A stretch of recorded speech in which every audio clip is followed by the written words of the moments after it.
mungkin. Baik Pak, sebelumnya mulai pembelajaran kita berdoa menurut keyakinan dan keagamaan kita masing-masing. Berdoa selesai. Baik, terima kasih. Sebelumnya saya akan mengecek terlebih dahulu kehadiran anak-anak pada hari ini. Adakah yang belum datang? Sepertinya sudah semua Bapak. Semua Bapak sudah lengkap. Baik, terima kasih. Bagaimana kabarnya hari ini? Siapa? Semangat banget nih. Capek Pak. Belum Baik, ada. saja. Pada pertemuan pertama kali ini, saya ingin memperkenalkan diri terlebih dahulu. Perkenalkan, nama saya Raka Pramana, selaku guru pengampu mata pelajaran pengelolaan humas dan perprotokolan. Namun pada pertemuan pertama kali ini kita akan membahas pengelolaan humas saja. Baik, langsung saja. Anak-anak di sini ada yang tahu mengenai humas atau belum? Tidak tahu Pak. Tahu Pak? Baik, saja. Jadi berikut ini menurut para ahli, pendapat para ahli humas adalah fungsi manajemen yang mengevaluasi sikap publik, mengidentifikasi kebijakan dan prosedur seorang individu atau humas protokol organisasi berdasarkan kepentingan publik dan menjalankan program untuk mendapatkan pengertian dan penerimaan publik. Jadi secara umumnya itu humas adalah fungsi manajemen strategis yang membangun dan memelihara hubungan saling menguntungkan antara organisasi dan publikasinya.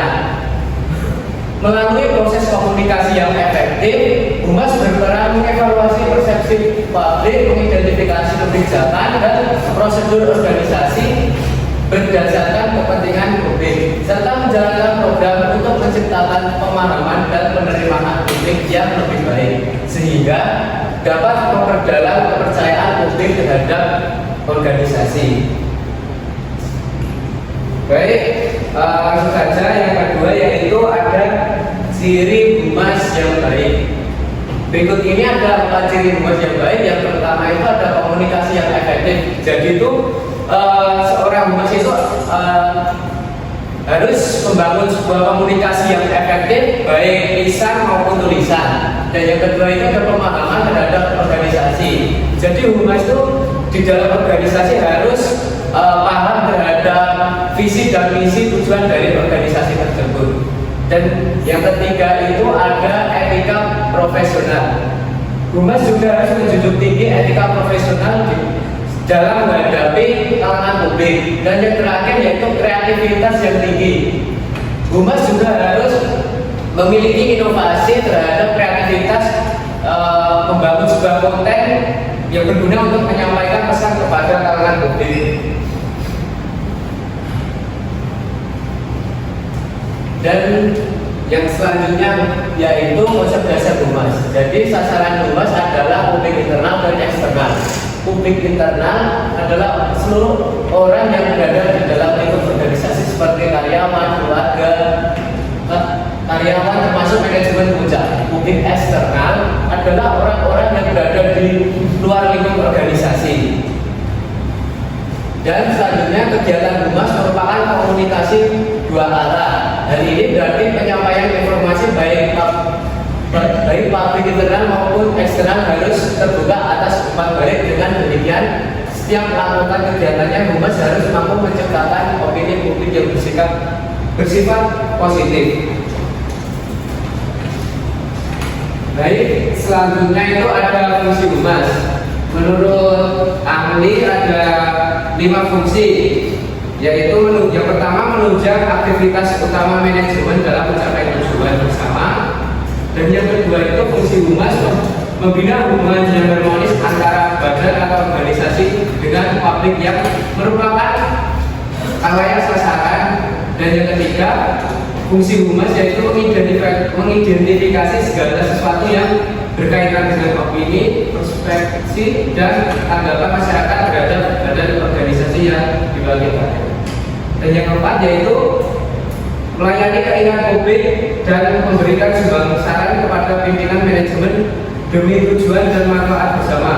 Dan yang terakhir, fungsi humas yaitu menciptakan komunikasi dua arah atau timbal balik dan mengatur arus informasi publikasi serta pesan dari organisasi ke publiknya atau sebaliknya demi tercapainya citra positif bagi kedua belah pihak.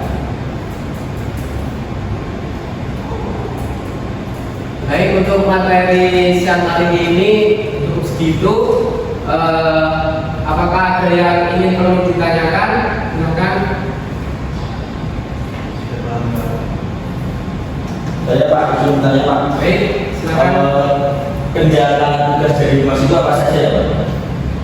Jadi kendala yang sering dihadapi humas dalam menjalankan tugasnya yaitu kesulitan dalam memperoleh data yang akurat. Yang pertama itu, dan yang kedua yaitu kepentingan yang berbeda-beda dari berbagai belah pihak. Dan yang terakhir itu ada perubahan lingkungan yang cepat dan sulit diprediksi. Baik, terima kasih Pak. Apakah ada lagi pertanyaannya? Saya Pak, pertanyaannya bagaimana humas itu mengelola komunikasi internal dalam perusahaan yang mereka jalani? Baik, humas itu mengelola komunikasi internal di dalam organisasi dengan memfasilitasi aliran informasi dua arah antara manajemen dan karyawan. Dan selain itu ada juga membangun budaya organisasi yang positif dan mendukung produktivitas, dan ada lagi menangani isu-isu permasalahan yang terkait dengan karyawan dan memotivasi dan memberdayakan karyawan untuk mencapai tujuan organisasi. Terima kasih Pak. Apakah ada yang ingin bertanya lagi? Cukup Pak. Paham, Pak? Cukup Pak. Belum Pak. Ulang dulu.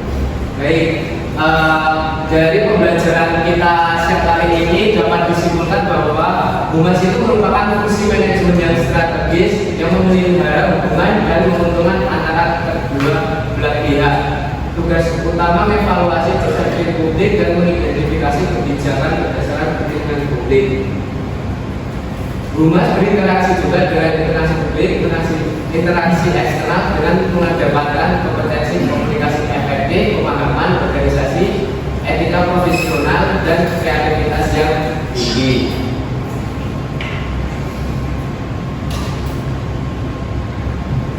Terima kasih anak-anak semuanya atas pembelajaran kita hari ini. Kurang lebihnya mohon maaf.